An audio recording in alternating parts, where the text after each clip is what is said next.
A lot of people in the comments keep asking me, actually, not really. You talk about China's economy and society all the time, but what do you actually watch? Where do you get your information? So today, let's take it easy. No big macro topics. Let's talk about something more personal. What it's like to use social media inside the Great Firewall from my perspective. Quick disclaimer. This is 100% subjective. Just my personal experience. Some praise, some criticism. As for platforms outside the firewall, YouTube, Twitter, etc., I won't go too deep into those.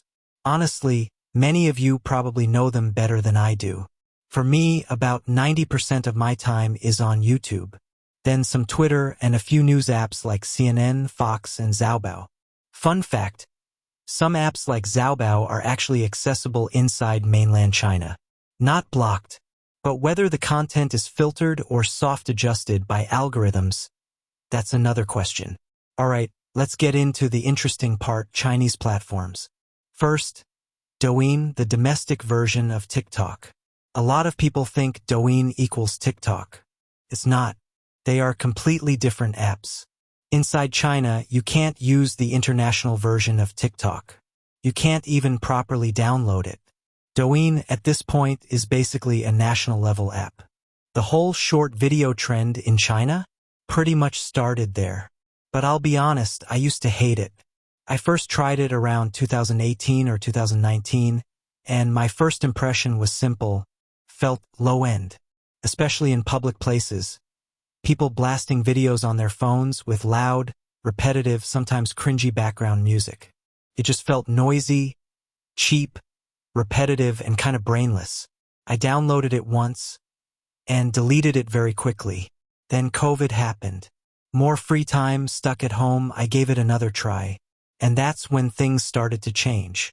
Because I realized something kind of scary, but also impressive. The app figured me out. What do I usually watch?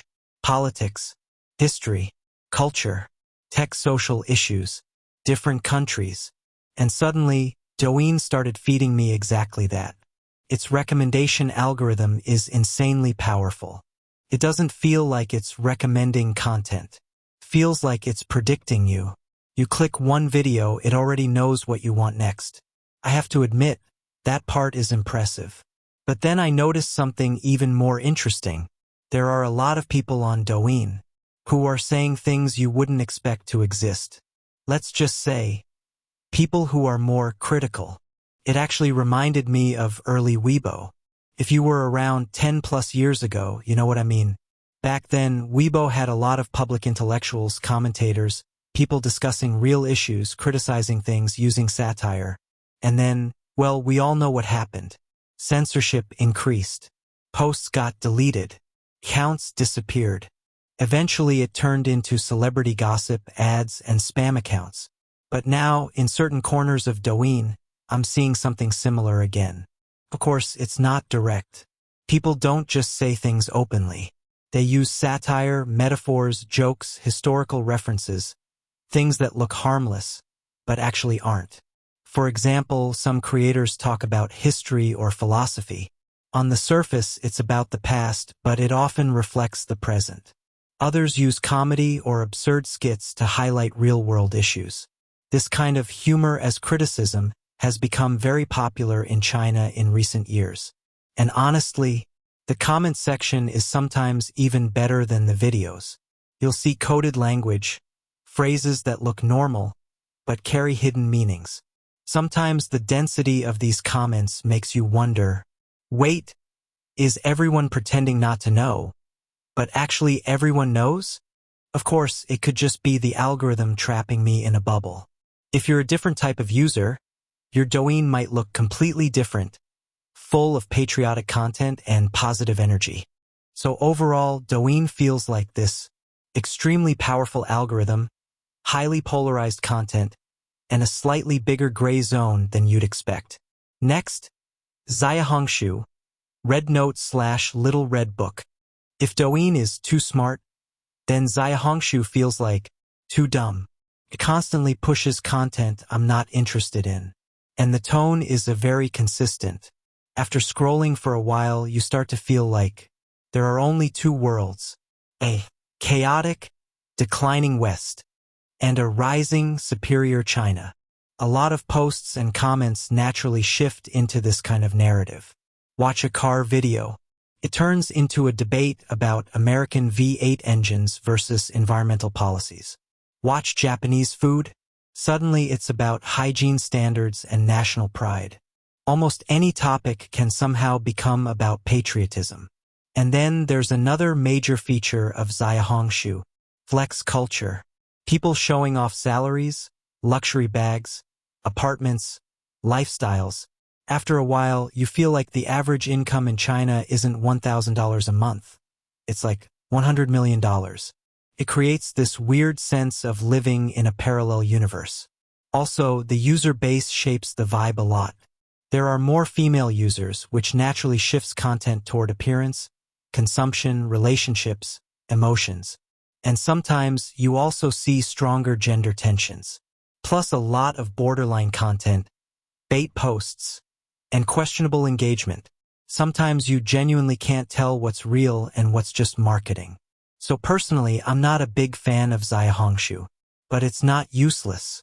If you treat it like a life hack search engine, it's actually pretty good. Things like how to handle paperwork, renovation tips, parenting advice, travel guides. That kind of practical content is often better than traditional search engines. At least better than those ad-filled pay-to-rank results. Then there's Bilibili. A lot of people call it China's YouTube. I don't really agree. To me, it feels more like a youth-focused video community, not a truly open content platform. I don't use it much. Most of my time goes to YouTube anyway. But overall impression: young, entertainment-heavy, and ideologically narrow. A lot of content is well-produced, but the range of expression is clearly limited. There's an invisible line. You can feel what's allowed and what's not. So even with a strong algorithm, it's still picking from a limited pool. And over time, that makes it feel repetitive, sometimes even a bit childish. Now let me zoom out a bit. A lot of people like to frame this as inside the firewall versus outside the firewall. One is closed, the other is free. But reality is more complicated. Outside the firewall, you also have misinformation, bias, echo chambers. Even in so-called free spaces, people can still get trapped in their own bubbles. But the key difference is, do you have a choice? In a more open environment, you can compare different perspectives. You can question things. You can explore. But if you only hear one version of reality, you might not even realize alternatives exist. Sometimes I think about this. What if one day I lose access to the outside internet? Would I slowly adapt? Would I stop questioning things? That's the scary part. For me, accessing the outside world isn't just about more content. It's about having a reference point, because only through comparison can you really understand what is restriction and what is freedom, and also how valuable it is just to be able to speak. So yeah, that's my honest take on Chinese social media. As someone living inside the system, you don't have to agree, but at least now you've seen one real, lived perspective.